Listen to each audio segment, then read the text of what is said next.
दोनों का अंत बिंदु यहाँ पे है। ठीक है, समझ में आ रही है बातें। तो जब दो किरण का अंत बिंदु कॉमन हो जाए, जब दो किरण का, आप लोग ऐसे सेल्फी लेते हो मुंह बना के ऐसे चिंग चांग करके कर लो ना, जैसे आप टॉर्च जलाते हो, ये मैंने फ्लश जलाया ना, तो इससे जो निकल रहा है इसी को रे बोलते हैं। या ऊपर लाइट जल रहा है, सूर्य से जो रोशनी निकलता है वो सारा क्या है, किरण ही तो है। वो सामने वाला भुजा को छोटी बी माने होंगे और सी के सामने वाला भुजा को छोटी सी माने होंगे। तो इसका ए बी का जो लंबाई है, ए बी का लंबाई क्या हो जाएगा, सी हो जाएगा। हाँ, ए बी का लंबाई सी हो जाएगा। Hello, welcome back to Future Goal Institute YouTube channel. तो कैसे हैं आप लोग? आइए आज हम लोग क्लास 10th के त्रिभुज चैप्टर का निचोड़ निकालते हैं, जो कि क्लास 10th के स्टूडेंट इस चैप्टर से बेहद डरे हुए रहते हैं। जैसे ही त्रिभुज का नाम सुनता है भाई साहब, स्टूडेंट का तो सारा कुछ इधर उधर हो जाता है, पीछे से पीला आगे से नीला होने लग जाता है। क्योंकि ये चैप्टर इतना खतरनाक है कि बच्चे के पल्ले नहीं पड़ता है। बच्चे क्या, अगर टीचर बेहतर ढंग का नहीं मिले तो टीचर के भी पल्ले नहीं पड़ता ये वाला चैप्टर, जिसे हम लोग कहते हैं क्या, ज्योमेट्री। हाँ भाई साहब, त्रिभुज का नॉलेज होना बहुत जरूरी है। ठीक है, और त्रिभुज सीखने के लिए आपको 5वीं क्लास से ही इस चैप्टर से रिलेटेड बातें आपको जानना होगा, उसके बिना कुछ भी नहीं हो सकता है। ठीक है, और आपको भी बेहतर ढंग से पता है कि क्लास 10th में जो है बोर्ड एग्जाम में थेल्स प्रमेय, थेल्स का विलोम, पाइथागोरस और भी बहुत सारे प्रमेय जो है 5 मार्क्स में पूछा जाता है, 2 मार्क्स में, और उससे रिलेटेड ऑब्जेक्टिव भी पूछा जाता है। तो यदि आपको इस चैप्टर पे पकड़ नहीं है तो आपका एग्जाम में 5 मार्क्स छूटने वाला है। तो आइए शुरुआत करते हैं इस चैप्टर की आज धमाकेदार क्लास के साथ, और मैं हूं आपका विनय सर। ठीक है, हाँ, तो चलिए फटाफट शुरू करते हैं क्लास को। पहले तो देखिए, त्रिभुज जानने से पहले हम लोग कुछ छोटे छोटे पॉइंट्स के बारे में समझेंगे। यदि आपको आज पहली बार यदि आप ज्योमेट्री पढ़ रहे होंगे या पहले पढ़ भी चुके होंगे, फिर भी आपको मालूम नहीं होगा कि सबसे छोटा ज्योमेट्रिकल फिगर क्या होता है। जो सबसे छोटा होता है ना, बहुत छोटा जो ज्योमेट्रिकल फिगर होता है वो क्या होता है, आपको बिल्कुल मालूम नहीं होगा। हाँ, क्योंकि आपको बताया नहीं गया है, आपने कभी इस पे रिसर्च नहीं किया, आप जानने का कोशिश नहीं किए हैं। ठीक है, तो आइए हम आपको समझाते हैं कि सबसे छोटा ज्योमेट्रिकल फिगर क्या होता है। सबसे छोटा ज्योमेट्रिकल फिगर क्या होता है? तो भाई साहब, आप बिंदु का नाम सुने होंगे, बिंदु का नाम सुने होंगे, जिसे आप लोग इंग्लिश में पॉइंट बोलते हो। हाँ, तो आपको ये भी मालूम नहीं होगा कि सर पॉइंट किसे कहते हैं, पॉइंट को डिफाइंड कैसे करेंगे। हाँ, पॉइंट को डिफाइंड कैसे करेंगे ये भी आपको मालूम नहीं होगा। ठीक है, क्यों नहीं मालूम होगा? क्योंकि आपने कभी इसको जानने का कोशिश ही नहीं किया है। सच बता रहा हूं, वीडियो पॉज करके आप खुद से ट्राई करो तो बिंदु को परिभाषित करने के लिए नहीं कर पाओगे, क्योंकि आप जान ही नहीं रहे हो। तो सर अब आप एक चीज बताओ कि बिंदु में कभी आप लेंथ देखे हैं क्या? बिंदु में कभी लंबाई देखे हैं क्या? बिंदु में चौड़ाई देखे हैं कि हाँ 5 मीटर चौड़ा बिंदु खींचो, ऐसा कभी सुने? या 10 मीटर गहरा बिंदु खींचो, 5 मीटर ऊंचा बिंदु खींचो, ऐसा कभी सुने? नहीं सुने। तो क्यों नहीं सुने? क्योंकि होता ही नहीं है। बिंदु वह ज्यामितीय आकृति है जिसमें ना लंबाई होती है, ना चौड़ाई होती है, और ना ही ऊंचाई होती है। समझ गए बिंदु किसे कहेंगे? हाँ, तो बिंदु में 3 बातें क्या है? तो बिंदु में 3 बातें क्या है? तो इसमें लंबाई नहीं होती है। क्या नहीं होगा?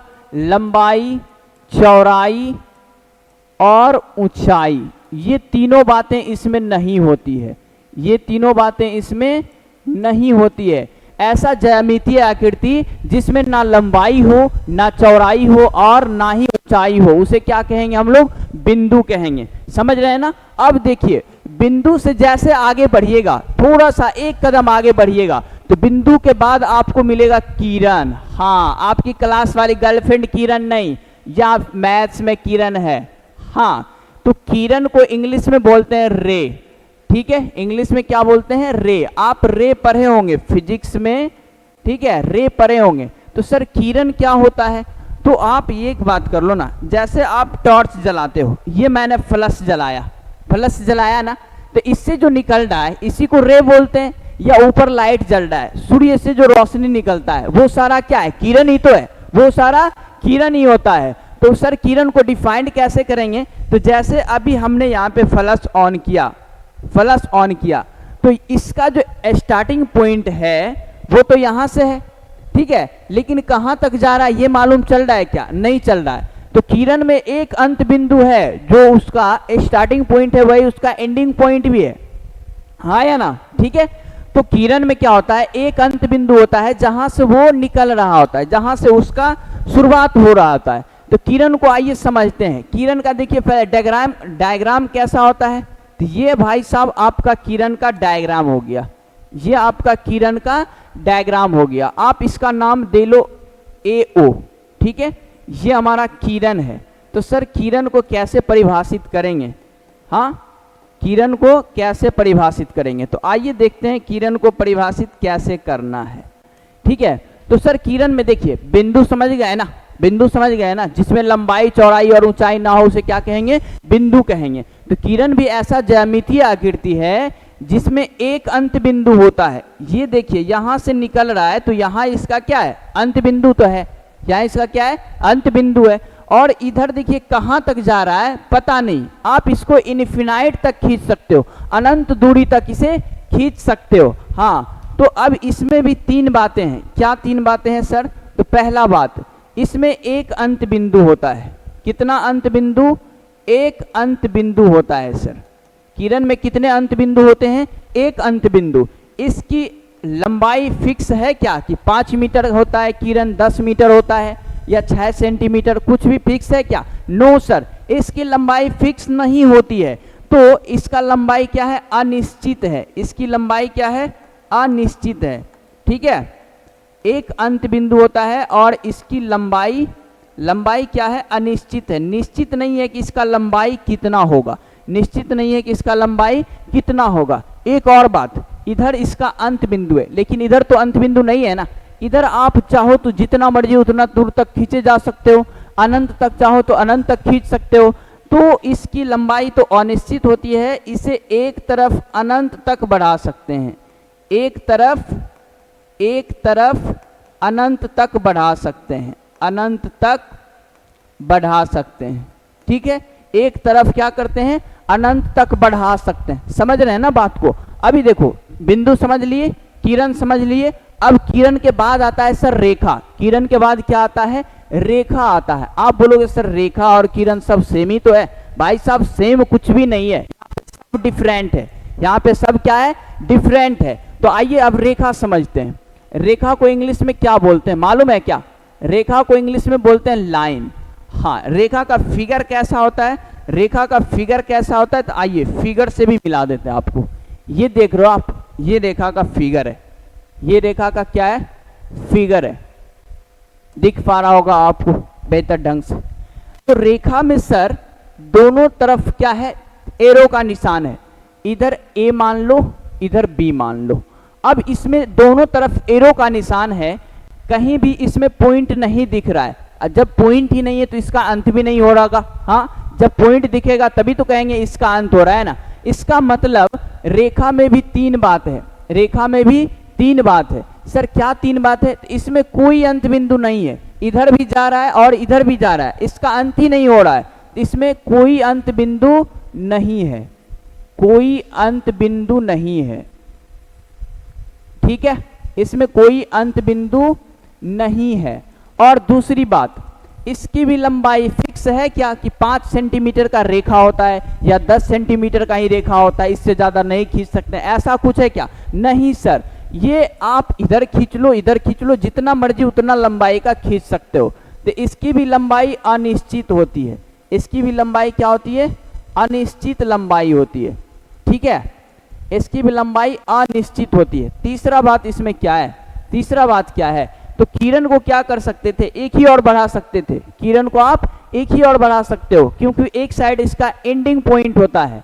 तो सर रेखा में क्या होगा? इसको दोनों तरफ आप खींच सकते हो, इधर भी एरो है और इधर भी एरो है, इसमें कहीं अंत है ही नहीं। जब इधर दोनों साइड में से किधर भी अंत नहीं हो रहा है, तो इसका मतलब इसको दोनों तरफ बढ़ा सकते हैं।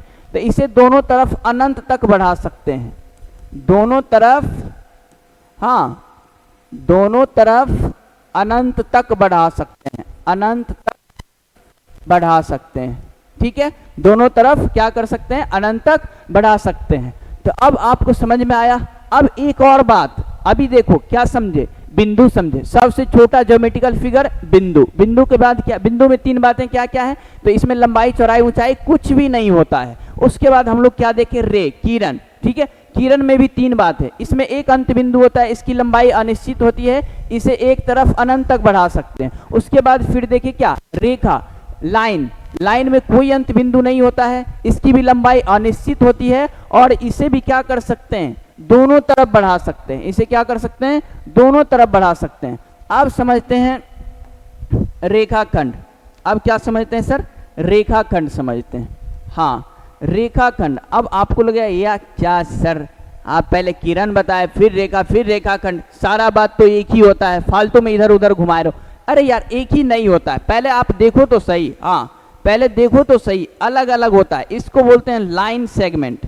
इसको क्या बोलते हैं भाई साहब, लाइन सेगमेंट बोलते हैं। हाँ, रेखाखंड को क्या बोलते हैं, लाइन सेगमेंट बोलते हैं। तो लाइन सेगमेंट क्या होता है, तो जब आप, अच्छा हिंदी से आप समझो, रेखाखंड, खंड का मतलब होता है टुकड़ा, रेखा मतलब रेखा, खंड का मतलब हो गया टुकड़ा। तो जब आप बड़ी सी रेखा को यूं खत से काट दोगे तो वही क्या बन जाता है, रेखाखंड बन जाता है। घने का मतलब कोई बड़ा सा रेखाखंड था, उससे सॉरी एक बड़ा सा लाइन था, बड़ा सा रेखा था, उससे आपने क्या कर लिया, 5 सेमी 10 सेमी या जितना आपका इच्छा हो उतने लंबाई का रेखाखंड काट लिया, ठीक है।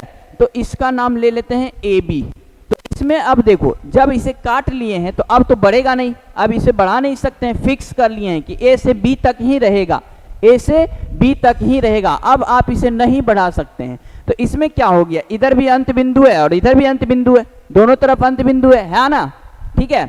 तो इसमें भी तीन बात है। तो इसकी अब तीन बातें क्या है भाई साहब, तीन बातें इसकी भी अब जान लो क्या है। तो एक तो क्या, इसमें दो अंत बिंदु है, इसमें दो अंत बिंदु है, ठीक है। और दूसरी बात, अब बताओ, इसका लंबाई तो फिक्स हो गया ना कि इतना ही रहेगा, इससे ज्यादा अब ये नहीं बढ़ेगा। इसकी लंबाई निश्चित होती है, लंबाई क्या होती है, निश्चित होती है। हाँ, इसकी लंबाई क्या होती है भाई साहब, निश्चित होती है। एक और बात रह गया ना, अच्छा इसे बढ़ा सकते हैं क्या, इसे बढ़ा सकते हैं क्या, तो नहीं बढ़ा सकते हैं। तीसरा बात इसमें क्या हो गया, इसे नहीं बढ़ा सकते हैं, इसे नहीं बढ़ा सकते हैं, इसे नहीं बढ़ा सकते हैं, ठीक है, इसे नहीं बढ़ा सकते हैं। हाँ, तो समझ में आई बातें, बिंदु समझ में आया आपको। हाँ, बिंदु में क्या होता है, लंबाई चौड़ाई ऊंचाई तीनों में से कुछ भी नहीं होता है, वो सिर्फ एक सिंबल होता है, बिंदु, ठीक है। उसके बाद किरण क्या होता है, तो किरण में एक अंत बिंदु होता है, इसकी लंबाई अनिश्चित होती है और इसे एक तरफ अनंत तक बढ़ा सकते हैं। उसके बाद हम लोग क्या देखें, लाइन, लाइन में भी क्या होता है, इसमें कोई अंत बिंदु नहीं होता है, इसकी भी लंबाई अनिश्चित होती है और इसे दोनों तरफ खींच सकते हैं, जितना मर्जी उतना खींच सकते हैं। उसके बाद देखिए रेखाखंड, लाइन सेगमेंट। लाइन सेगमेंट में क्या है, लाइन सेगमेंट में दो अंत बिंदु है और इसकी लंबाई क्या है, निश्चित है, फिक्स हो गया कि इतना ही रहेगा, लेकिन इसको नहीं बढ़ा सकते, इसको नहीं बढ़ा सकते हैं। अब क्या हो गया, बिंदु आ गया, किरण आ गया, रेखा आ गया, रेखाखंड आ गया। इसके बाद कोण भी तो आता होगा ना, इसके बाद कोण भी तो आता होगा ना। तो जरा सा थोड़ा सा कोण के बारे में भी चर्चा कर लेते हैं, उसके बाद त्रिभुज समझते हैं, ठीक है। कोण के बारे में चर्चा कर लेते हैं, उसके बाद त्रिभुज समझते हैं। बस 1 सेकेंड लगेगा बताने में, 1 सेकेंड लगेगा। हाँ, तो भाई साहब देखो, त्रिभुज कहाँ, अच्छा यहीं पे हम कोण के बारे में कर लेते हैं चर्चा, कोण के बारे में यहीं पे चर्चा कर लेते हैं, ठीक है। तो एंगल बोलते हैं इंग्लिश में। तो कोण का निर्माण कैसे होता है, कोण का निर्माण कैसे होता है वो देख लेते हैं। एक किरण हमने इधर से लिया, फिर एक किरण ये इधर को लिया। जब दो किरण, हाँ अब देखिए, दोनों का अंत बिंदु यहाँ पे है, दोनों का अंत बिंदु यहाँ पे है, ठीक है, समझ में आ रही है बातें। तो जब दो किरण का अंत बिंदु कॉमन हो जाए, जब दो किरण का, आप लोग ऐसे सेल्फी लेते हो ना, मुंह बना के ऐसे चिंग चांग करके सेल्फी लेते हो ना, हाँ, तो यहाँ पर भी देखो सेल्फी वाला है, फीलिंग आ रहा है। जब दो किरण का अंत बिंदु सेम हो जाए, कॉमन हो जाए, जब दो किरण का अंत बिंदु क्या हो जाए, कॉमन हो जाए, तब वो मेरे भाई क्या करता है, कोण का निर्माण करता है। जब दो किरण का अंत बिंदु कॉमन हो जाए तब वो क्या करता है, कोण का निर्माण करता है। अब कोण तक पहुंच गए ना, अब हम लोग त्रिभुज समझते हैं। अब हम लोग क्या कर लेते हैं, त्रिभुज समझते हैं। ठीक है, तो चलिए त्रिभुज का परिभाषा क्या होगा। इतना सारा बात देखने के बाद अब हम लोग क्या समझेंगे, त्रिभुज समझेंगे। इतना सारा देखने के बाद हम लोग अब क्या देखेंगे, त्रिभुज देखेंगे। चलिए भाई साहब, त्रिभुज किसे कहेंगे, तो त्रि का मतलब होता है तीन और भुज का मतलब भुजा। हाँ भुजा, तीन, त्रि का मतलब हो गया तीन और भुज का मतलब क्या हो गया मेरे भाई, भुजा हो गया। ठीक है, तो तीन भुजा, हाँ तीन भुजा, तीन भुजा से घिरी आकृति को त्रिभुज कहते हैं। या आप कह सकते हो तीन रेखा खंडों से घिरी आकृति को त्रिभुज कहते हैं। तीन रेखा खंडों से घिरी आकृति को त्रिभुज कहते हैं। ठीक है, तो त्रिभुज का परिभाषा क्या हो जाएगा, त्रिभुज का परिभाषा क्या हो जाएगा माय डियर, तीन रेखा खंडों से, तीन रेखा खंडों से घिरी आकृति, घिरी आकृति, आकृति का मतलब फोटो हो गया, घिरी आकृति को त्रिभुज कहते हैं। हाँ, तीन रेखा खंडों से घिरी आकृति को त्रिभुज कहते हैं। आई बात समझ में, आई बात समझ में। अब त्रिभुज का फोटो आप कहेंगे सर कैसा होता है, ये देखो भाई साहब, त्रिभुज का फोटो कैसा होता है, ये आपका रहा त्रिभुज। समझ में आ रही है बातें, हाँ बातें समझ में आ रही है क्या। अब इसमें देखो नाम भी दे लेते हैं ए बी और सी। तो इसमें तीन रेखा खंड हुआ कि नहीं, एक दो और ये तीन। जब तीन रेखा खंड से घिरा कोई क्षेत्र घिरा हुआ रहता है तो उसी को क्या बोलते हैं हम लोग, त्रिभुज बोलते हैं। तो अब त्रिभुज में होता क्या क्या है तो उसके बारे में भी देख लेते हैं। ठीक है, अच्छा यदि आप लिखना चाहेंगे तो लिख सकते हैं, वीडियो पॉज कीजिए और लिख लीजिए। अब नेक्स्ट बात समझिए, हाँ अब त्रिभुज में होता क्या क्या है तो उसके बारे में भी थोड़ा सा चर्चा कर लेते हैं। त्रिभुज में होता क्या क्या है उसके बारे में भी थोड़ा सा चर्चा कर लेते हैं। ए बी सी, त्रिभुज में तो एक बात पता चल गया है कि भुजा की संख्या कितनी होती है, तीन होती है। भुजा की संख्या इसमें कितनी होगी भाई साहब, तीन होगी, चूंकि त्रिभुज है। उसके बाद कोण, त्रिभुज में कोण कितने होते हैं, भुजा को इंग्लिश में बोलते हैं साइड, इंग्लिश में क्या बोलते हैं माय डियर, साइड बोलते हैं। तो साइड की संख्या तीन। इसमें एंगल की संख्या कितनी होगी, एंगल की संख्या कितनी, एक दो तीन। तो त्रिभुज में कोण का भी संख्या कितना होता है, तीन ही होता है। त्रिभुज में कितने कोण होते हैं, तीन कोण होते हैं। उसके बाद और भी कुछ बच गया है, शीर्ष। और क्या बच गया है, शीर्ष। इसको बोलते हैं वर्टेक्स, इसको क्या बोलते हैं माय डियर, वर्टेक्स बोलते हैं। वर्टेक्स की संख्या कितने, तो जहां पे दो किरण, जहां पे दो रेखा खंड मिल रहा है ना उसी को वर्टेक्स बोलते हैं। तो 1 2 3, 3 वर्टेक्स बन रहा है ना, तो इसी वर्टेक्स की संख्या कितनी है, तीन। अच्छा वर्टेक्स का यदि नाम बोल दिया लिखने ना, कहेगा वर्टेक्स का नाम लिखो, क्या करो, वर्टेक्स का नाम लिखो। तो वर्टेक्स का नाम क्या क्या हो जाएगा, ए बी और सी, ये तीनों क्या है, वर्टेक्स ही तो है।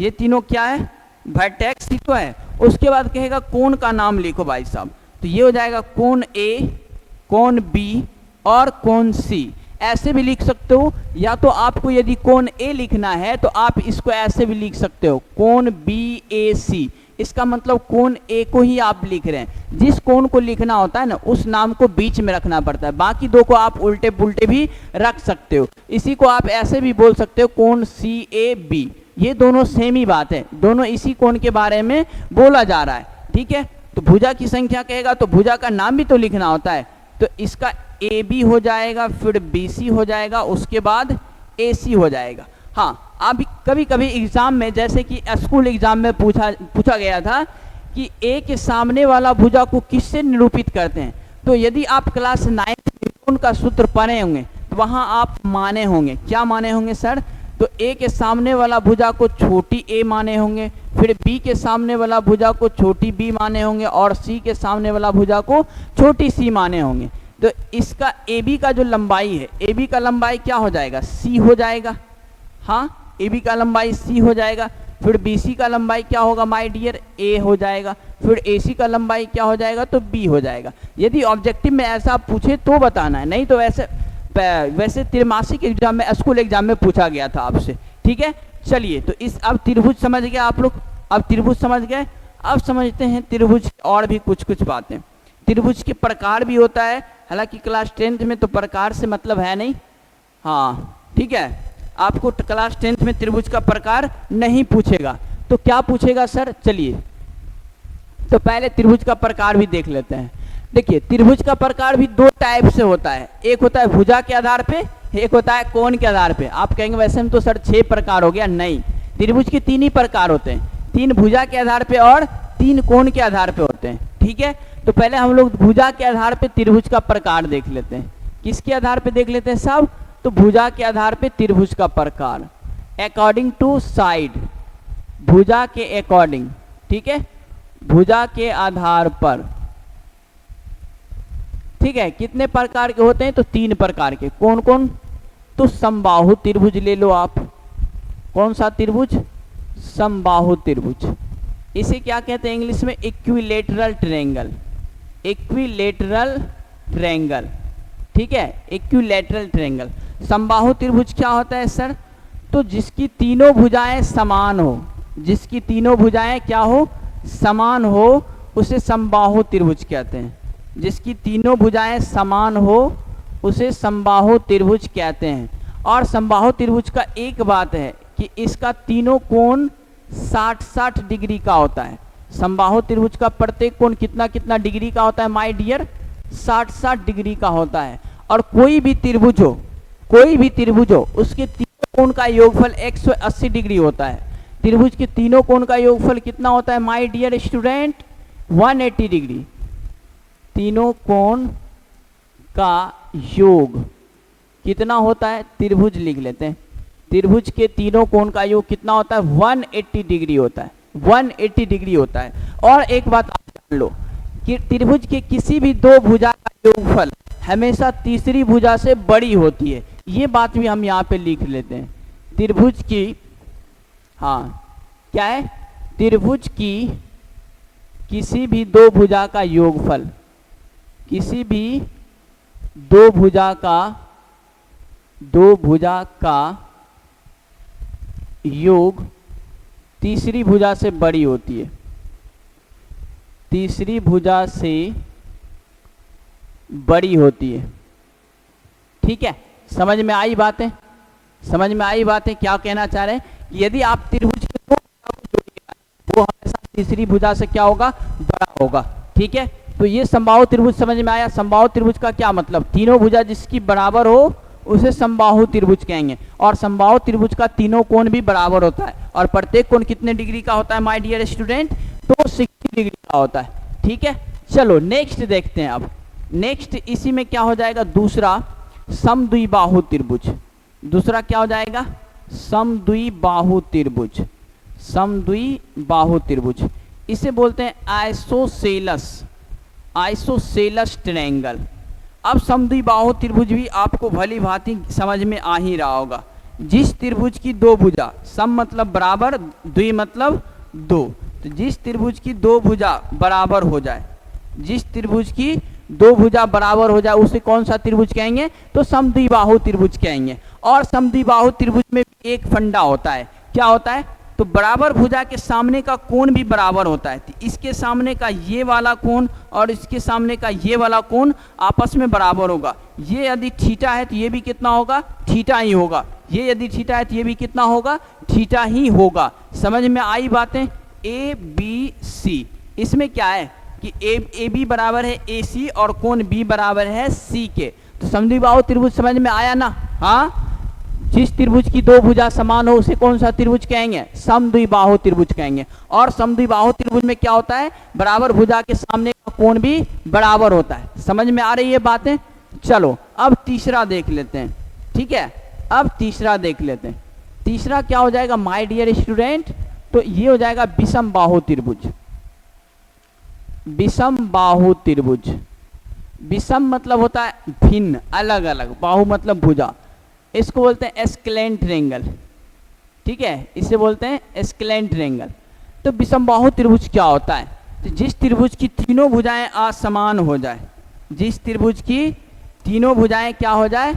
असमान हो जाए, उसे विषमबाहु त्रिभुज कहेंगे। जैसे में ये देख लो आप, जैसे में ये देख लो, इसकी कोई भी भुजा समान नहीं है, इसकी कोई भी भुजा समान नहीं है, तो इसे कौन सा त्रिभुज कहेंगे? इसे विषमबाहु त्रिभुज कहेंगे। इसे कौन सा त्रिभुज कहेंगे? विषमबाहु त्रिभुज कहेंगे। ना ही कोई भुजा बराबर और ना ही कोई कोण बराबर। तो जिस त्रिभुज की तीनों भुजा अलग अलग हो उसे विषमबाहु त्रिभुज कहेंगे। समझ रहे हैं ना? हाँ।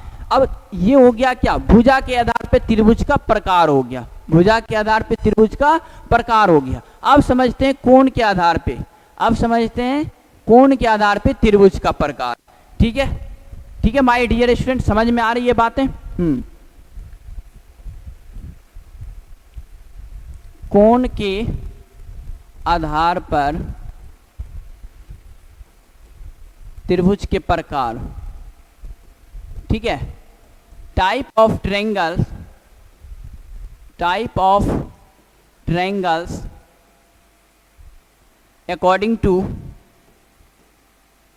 ऐसे लिख लेते हैं अकॉर्डिंग टू, अच्छा पूरा लिख लो, according to angle, according to angle, मतलब कि कोण के आधार पे, कोण के आधार पे त्रिभुज के प्रकार, type of triangle according to angle. ठीक है, तो पहला हम लोग क्या देख लेते हैं? समकोण त्रिभुज। पहला क्या देख लेते हैं?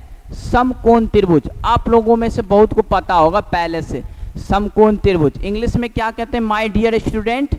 राइट एंगल ट्रायंगल बोलते हैं, राइट एंगल ट्रायंगल बोलते हैं। ठीक है, समझ में आ रही है बातें? बातें समझ में आ रही है आप लोगों को? ये पहला हो गया आपका राइट एंगल ट्रायंगल। ठीक है, अब राइट एंगल ट्रायंगल सर क्या होता है? तो कुछ माय डियर स्टूडेंट, जिस त्रिभुज का एक कोण समकोण हो, जिस त्रिभुज का एक कोण क्या हो? समकोण हो। समकोण मतलब समझ रहे हैं ना, 90 डिग्री के कोण को समकोण बोलते हैं।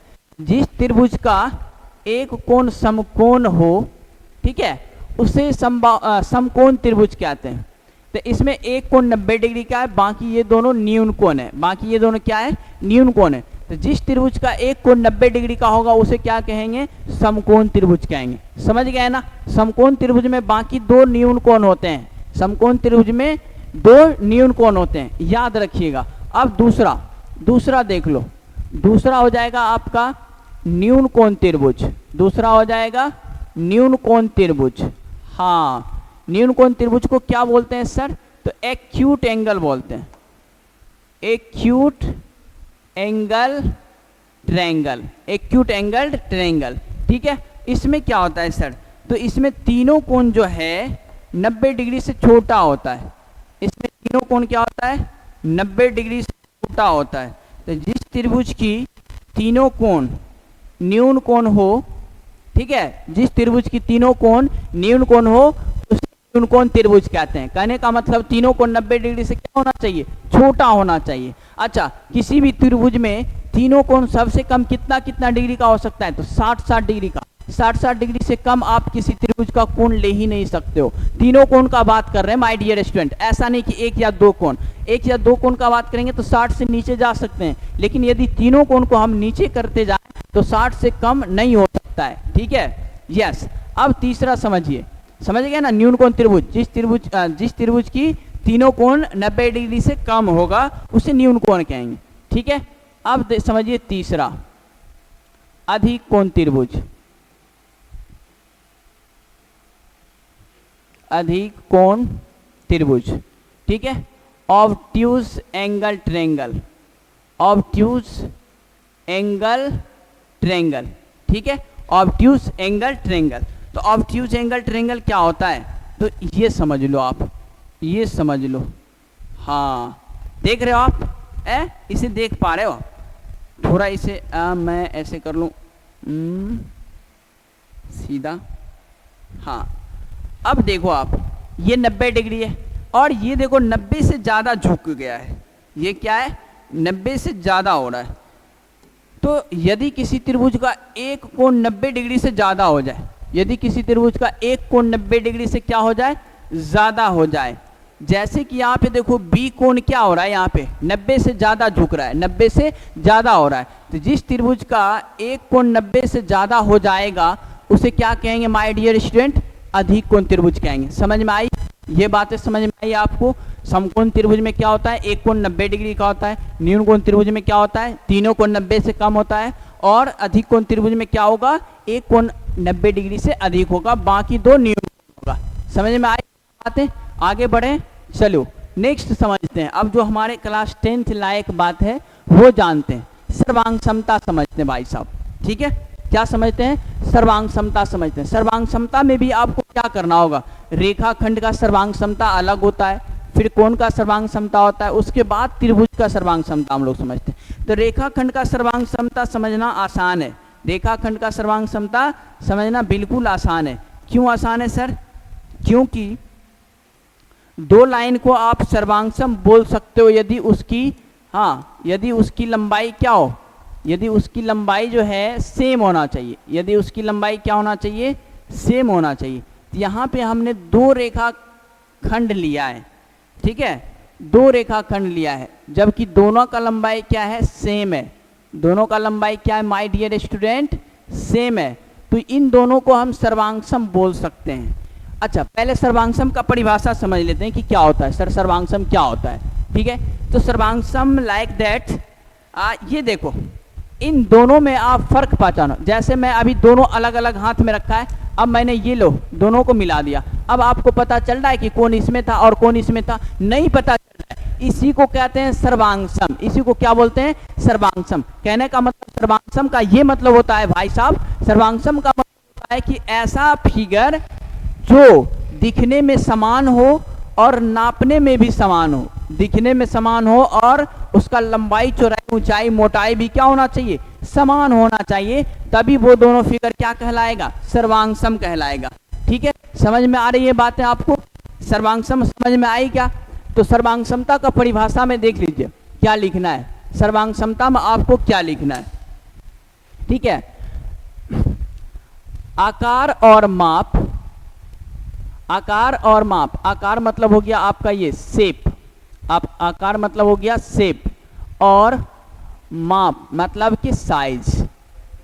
ठीक है, तो जिस फिगर का आकार और माप समान होगा, आकार और माप क्या हो, समान हो, जिस फिगर का आकार और माप दोनों समान हो उसे क्या कहेंगे, सर्वांगसम फिगर कहेंगे, उसे क्या कहेंगे, सर्वांगसम फिगर कहेंगे। ठीक है, कॉन्ग्रेंस, ठीक है, कॉन्ग्रेंसी बोलते हैं सर्वांगसमता, कॉन्ग्रेंट बोलेंगे, सर्वांगसम फिगर बोलेंगे, सर्वांगसम आकृति। तो जो अगर दो अलग अलग ज्यामितीय आकृति, सर्वांगसम तभी होगा, सर्वांगसम तभी होगा जब उसका आकार और माप दोनों क्या होगा, समान होगा। आकार और माप समान हो उसे क्या कहेंगे, सर्वांगसम कहते हैं, उसे क्या कहते हैं, सर्वांगसम आकृति कहते हैं। ऐसे लिख देते हैं, सर्वांगसम आकृति कहते हैं।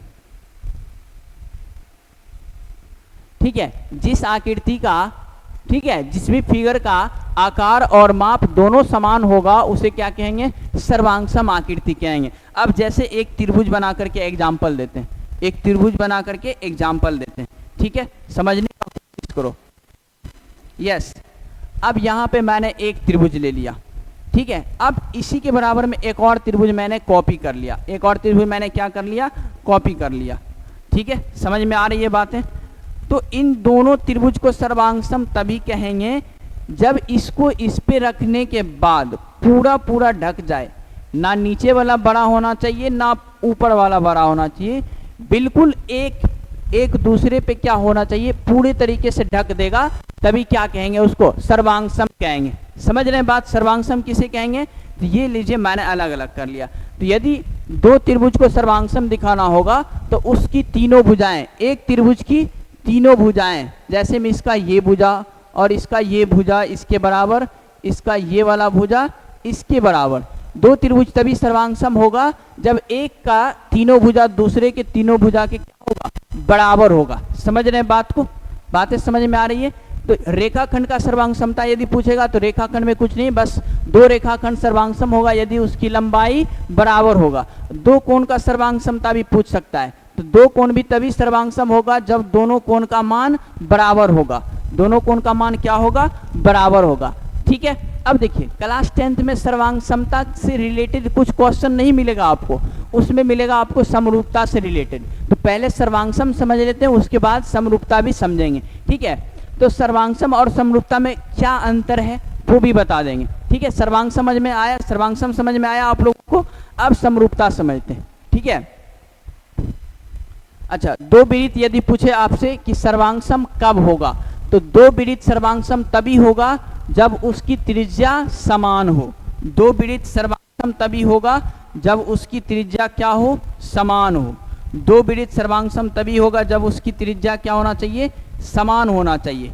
ठीक है, यदि अलग अलग त्रिज्या का विरित लेंगे तो फिर वो दोनों को सर्वांगसम नहीं कर सकते हैं। दो विरित को सर्वांगसम होने के लिए उसकी त्रिज्या क्या होना होगा, समान होना होगा। तो इससे आपका ऑब्जेक्टिव भी बन सकता है, पूछेगा कि दो विरित सर्वांगसम कब होता है, तो जब उसकी त्रिज्या क्या होगा, समान होगा, तब वो दोनों विरित क्या होगा, सर्वांगसम होगा। ठीक है, समझ में आई बातें। और उसके बाद तो बाकी ये लिख ही लिए हैं कि जिस भी फिगर का आकार और माप क्या होगा, समान हो जाएगा, उसे हम कहेंगे सर्वांगसम फिगर। ठीक है, अब चलिए थोड़ा समरूपता भी समझ लेते हैं। अब समरूपता समझ लेते हैं। अच्छा, ये भी बता देते हैं कि सर्वांगसम का कसौटी क्या क्या होता है। सर्वांगसम के लिए भी तो फार्मूला होता होगा ना, तो हाँ सर होता है, आप पढ़े होंगे 9th में, एस थ्योरम करके आता है, भुजा भुजा भुजा। यदि किसी त्रिभुज का बराबर हो जाए, यदि किसी एक त्रिभुज का तीनों भुजा दूसरे त्रिभुज के क्रम से तीनों भुजा के बराबर हो जाए, तो वो दोनों त्रिभुज क्या होता है, सर्वांगसम होता है। किससे, तो एस से होता है। उसके बाद आप पढ़े होंगे एस में क्या होता है माय डियर स्टूडेंट, तो दो भुजा और उसके बीच का कोण यदि बराबर हो जाए, किसी भी दो त्रिभुज में दो भुजा और उसके बीच का कोण यदि बराबर हो जाएगा, तो वो दोनों त्रिभुज क्या होगा, सर्वांगसम होगा। वो दोनों त्रिभुज क्या होगा, सर्वांगसम होगा। किस नियम से, तो ऐसे एस नियम से। इसे कहते हैं साइड एंगल साइड, इसे बोलते हैं साइड साइड साइड। ठीक है, और तीसरा देखो, तीसरा क्या होता है, तो ए एस ए होता है। अब इसमें क्या होता है सर, यदि किसी दो त्रिभुज में, ठीक है, दो कोण और उसके बीच का भुजा बराबर हो, जैसे ये ले लो, ठीक है, तो ये वाला कोण और ये वाला कोण बराबर होना चाहिए दूसरे त्रिभुज के, और उसके बीच का ये वाला जो डिस्टेंस है, ये वाला भुजा बराबर होना चाहिए, तब ये दोनों त्रिभुज क्या होगा, सर्वांगसम होगा। उसको कहेंगे ए एंगल साइड एंगल के थ्रू वो क्या हो जाएगा, सर्वांगसम होगा। चौथा होता है आपका RHS। इसमें क्या होता है, तो राइट एंगल H से हो जाएगा हाइपोटेनस और S से हो गया साइड। तो दो समकोण त्रिभुज सर्वांगसम होने के लिए ये वाला प्रतिबंध होता है। ठीक है, उसमें एक कोण 90 डिग्री का होगा और उसका कर्ण बराबर होना चाहिए और एक भुजा बराबर होना चाहिए, तब वो दोनों त्रिभुज क्या होगा, सर्वांगसम होगा। ठीक है, सर्वांगसमता समझ में आ गया। अब समरूपता समझिए, अब समरूपता समझते हैं। ठीक है, तो देखिए समरूपता में क्या कंडीशन है। सर्वांगसम होने के लिए क्या बताए थे कि उसका आकार भी समान होना चाहिए और माप भी समान, लेकिन समरूपता में थोड़ा सा उससे अलग है। समरूपता में थोड़ा सा उससे अलग है। जैसे कि मैं एक वृत्त का एग्जांपल ले रहा हूं, ये देखो हमने दो वृत्त ले लिया, ठीक है,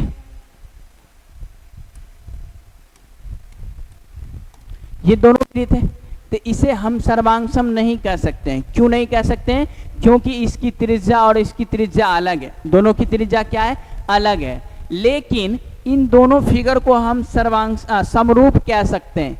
इन दोनों वृत्त को हम क्या कह सकते हैं, समरूप कह सकते हैं। तो समरूप का देखिए परिभाषा क्या होता है। समरूप का परिभाषा क्या होता है कि दो फिगर यदि दिखने में समान हो, दो फिगर यदि दिखने में समान हो, तो वो दोनों फिगर समरूप कहलाता है। भले उसका साइज छोटा बड़ा हो सकता है, ठीक है, साइज छोटा बड़ा हो सकता है। तो दो वृत्त, जितना भी आप वृत्त खींच दो, सारा वृत्त क्या होता है, समरूप होता है, लेकिन सर्वांगसम होता है। जितना भी वृत्त खींच दो वो सारा क्या होता है, समरूप होता है, लेकिन सर्वांगसम नहीं होता है। सर्वांगसम तभी होगा जब उसकी त्रिज्या समान होगी। उसके बाद सारा समबाहु त्रिभुज, कौन सा त्रिभुज, समबाहु त्रिभुज, सभी समबाहु त्रिभुज समरूप होते हैं, लेकिन सभी समबाहु त्रिभुज सर्वांगसम नहीं हो सकते हैं, क्योंकि समबाहु त्रिभुज में सब भुजा भी क्या होगा, बराबर ही भी सब भुजा क्या होगा, सेमी होगा, मतलब समबाहु त्रिभुज तो सेमी दिखेगा, उसके बीच का कोण सेमी रहेगा। अच्छा, त्रिभुज की समरूपता का डिफिनेशन लिख लेते हैं, ठीक है।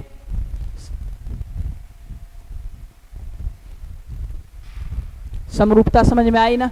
हाँ, दो फिगर सिर्फ समान होना चाहिए, उसे समरूप ही कहेंगे। जैसे में क्या कर सकते हैं, एक कॉपी का छोटा कॉपी का पेज ले लो, एक बड़ा कॉपी का पेज ले लो, तो वो दोनों क्या कहलाएगा, समरूप कहलाएगा। जैसे में ये हमने वृत्त लेकर के रखा है, तो समरूपता होने के लिए क्या कंडीशन है, संगत कोण बराबर होना चाहिए, संगत कोण समान हो, ठीक है, संगत कोण समान हो, तथा दूसरा बात क्या होगा, संगत भुजाएं समानुपाती होना चाहिए, संगत भुजाएं समानुपाती हो, संगत भुजाएं क्या हो, समानुपाती हो। समझ में आ रही है समानुपाती का मतलब? समानुपाती का मतलब होता है समान अनुपात में, एक ही अनुपात में होना चाहिए। क्या होना चाहिए, एक ही अनुपात में होना चाहिए, एक ही अनुपात में, ठीक है। तो त्रिभुज की सर्वांग समता त्रिभुज की समरूपता के बारे में आपको समझ में आई बात। तो त्रिभुज समरूप होने के लिए दो बात आवश्यक है, उसका संगत कोण बराबर होना चाहिए, ठीक है, और दूसरी बात संगत भुजा भी बराबर होना चाहिए। एक त्रिभुज का कोण दूसरे त्रिभुज के सारे कोण से बराबर होना चाहिए, फिर इसका भुजा दूसरे त्रिभुज के भुजा का समान अनुपात में होना चाहिए। भुजा बराबर होगा एज नहीं है, ठीक है, भुजा बराबर होना जरूरी नहीं है, अनुपात बराबर होना जरूरी है। समझ में आ रही है बातें? समरूपता समझ में आ रही है कि कोई भी दो फिगर, कोई भी दो त्रिभुज समरूप तभी होगा जब उसका संगत कोण समान होगा, मतलब कि बराबर होगा, और संगत भुजाएं समानुपाती होगी। संगत भुजाएं क्या होगी, समानुपाती होगी। समझ में आ रही है बातें? हाँ या ना? इतना बात समझ में आया क्या? अच्छा, उसके बाद अब आपसे छोटा छोटा क्वेश्चन पूछेगा, ठीक है, आपसे छोटा छोटा क्वेश्चन पूछेगा। वैसे हमने क्वेश्चन ला रखा है, एक और लाइन लिख लेते हैं जो कि बहुत ज्यादा इंपॉर्टेंट है। कहेगा आपको कि सभी समरूप आकृतियां सर्वांगसम होती है, तो कहेंगे नहीं, सभी समरूप आकृतियां सर्वांगसम नहीं होती है। लेकिन पूछेगा सभी सर्वांगसम आकृतियां समरूप होती है, तब कहेंगे यस, जितना भी सर्वांगसम आकृतियां हैं वो सारा समरूप होगा, लेकिन जितना समरूप आकृतियां हैं वो भी सर्वांगसम होगा, ये ऐसा कोई आवश्यक नहीं है। तो इस लाइन को आप नोट कर लीजिएगा, ठीक है। सभी सर्वांगसम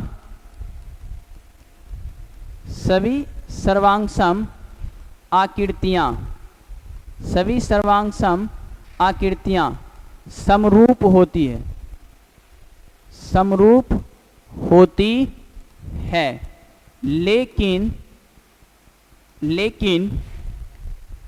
सभी समरूप आकृतियां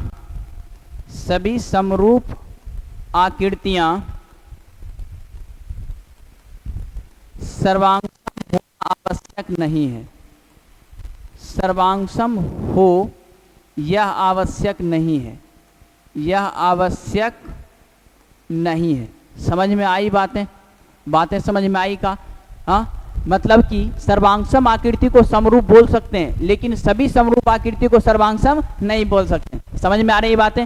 बातें समझ में आ रही है ना? तो आपको समरूप समझ में आया। समरूपता क्या कहेंगे? सिमिलैरिटी, ठीक है। दो त्रिभुज का कोण क्या होना चाहिए? एंगल इक्वल होना चाहिए, और उसका साइड जो है प्रोपोर्शनल होना चाहिए, ठीक है। उसका भुजा क्या होना चाहिए? समानुपाती होना चाहिए, समान अनुपात में होना चाहिए, तभी वो दोनों क्या होगा? समरूप कहलाएगा। तो समरूप समझ में आया होगा। आई होप आपको समरूप समझ में आया होगा। अब आगे देखते हैं क्या है, आगे देख लेते हैं क्या है। अच्छा, ये बात देखिए, भुजाओं की समान संख्या वाले दो बहुभुज समरूप होते हैं यदि, अच्छा ये बात पहले से हमने लिख रखा है ताकि समय बचे, ठीक है। यहाँ पे बहुभुज के बारे में बोला जा रहा है कि भुजाओं की समान संख्या, मतलब कि यदि किसी बहुभुज में 5 भुजा है तो दूसरे में भी 5 होना चाहिए। ऐसा नहीं एक में 5 और दूसरा में 6 लेंगे तब बात खराब हो जाएगा, ठीक है। तो भुजाओं की समान संख्या वाले भुजाओं की समान संख्या वाले दो बहुभुज समरूप होते हैं यदि उनके संगत कोण बराबर हो तथा इनकी संगत भुजाएं एक ही अनुपात में हो। मतलब कि भुजाओं की समान संख्या, जैसे इसमें 6 भुजाएं, ठीक है, और इसमें भी क्या है 6 भुजा है ना, इसमें भी क्या है 6 भुजा। वैसा नहीं कि ये बराबर बराबर हम कह रहे हैं, ठीक है। तो ये दोनों हमारा क्या है षटभुज है, ये दोनों हमारा क्या है षटभुज है, ये हमारा षटभुज है, षष्ठभुज कह दो, ठीक है।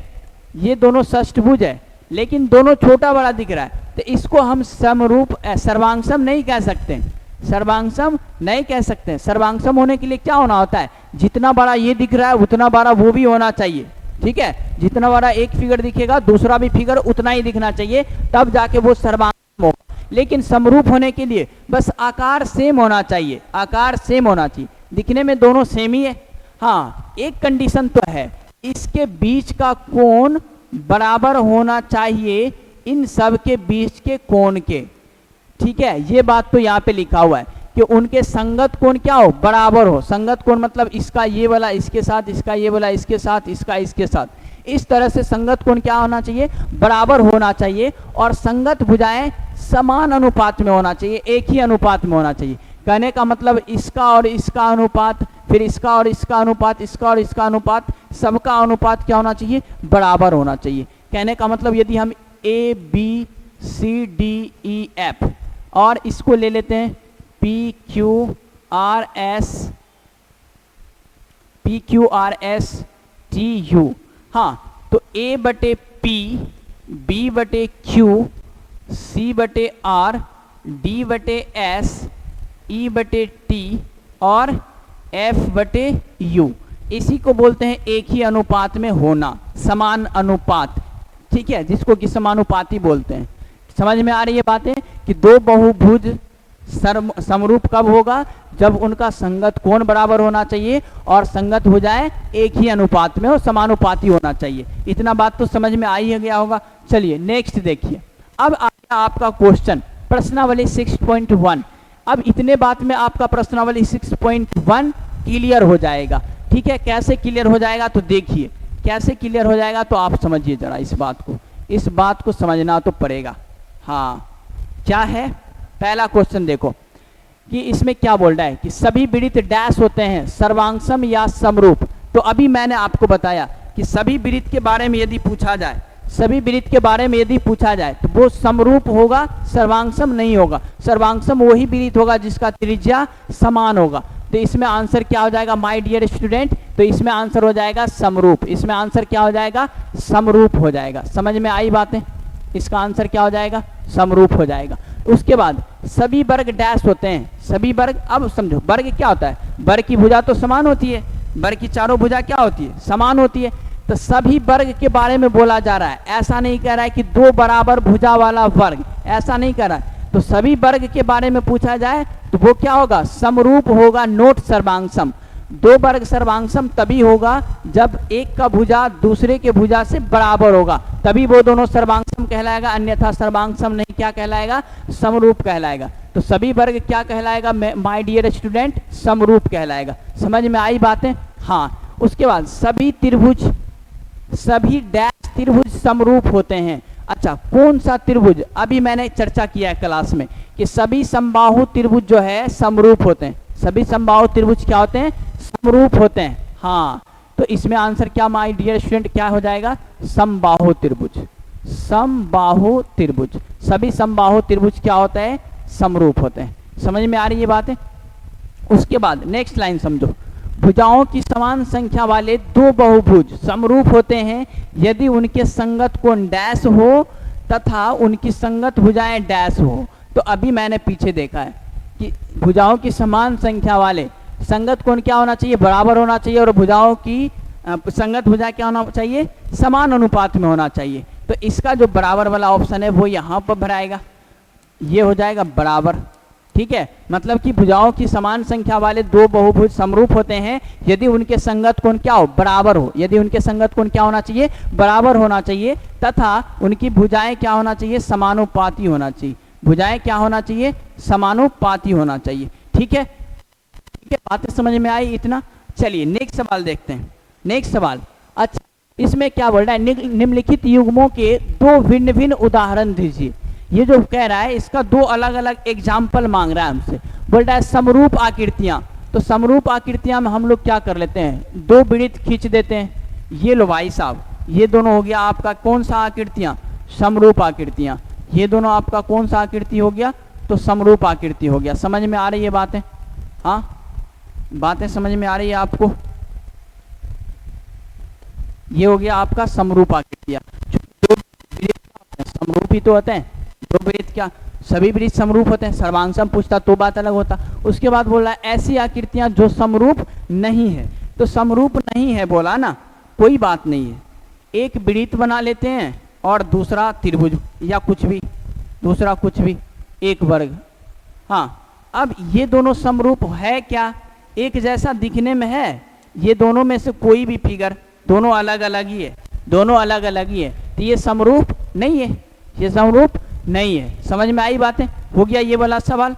चलो नेक्स्ट देखो, नेक्स्ट देखो। अब इसमें आपसे क्या पूछा जा रहा है, बताइए कि निम्नलिखित चतुर्भुज समरूप है या नहीं। इन दोनों के बारे में बोला जा रहा है कि बताइए ये समरूप होगा या नहीं होगा। ठीक है माय डियर स्टूडेंट, तो इतना तो हम कर ही लिए। अब एक सवाल तो आपके लिए छोड़ रहा हूँ ना, एक सवाल मैं आपके लिए छोड़ रहा हूँ, ये आपका होमवर्क रह गया, ये आपका होमवर्क रह गया। इसका आंसर आप हमें कमेंट में बताएंगे, इसका आंसर क्या करेंगे माय डियर स्टूडेंट, कमेंट में बताएंगे कि ये दोनों जो है समरूप है या नहीं। अच्छा मैं तो एक बात आपको बताना भूल ही गया, जैसे कि आप समरूप का सिंबल, ठीक है, समरूप का जो सिंबल होता है वो ऐसा होता है, समरूप को हम ऐसे लिखते हैं, समझ में आया ना। और सर्वांगसम, सर्वांगसम, यदि हमको कोई दो आकृति को सर्वांगसम दिखाना होता है तो ऐसे लिखते हैं। ये हो गया आपका सर्वांगसम का सिंबल और ये हो गया आपका समरूप का सिंबल।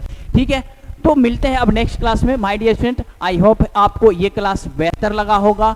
ठीक है, तो और भी बेहतर करने के लिए जुड़े आप हमारे चैनल से। मिलते हैं नेक्स्ट वीडियो एंड लेक्चर में। जय हिंद, वंदे मातरम।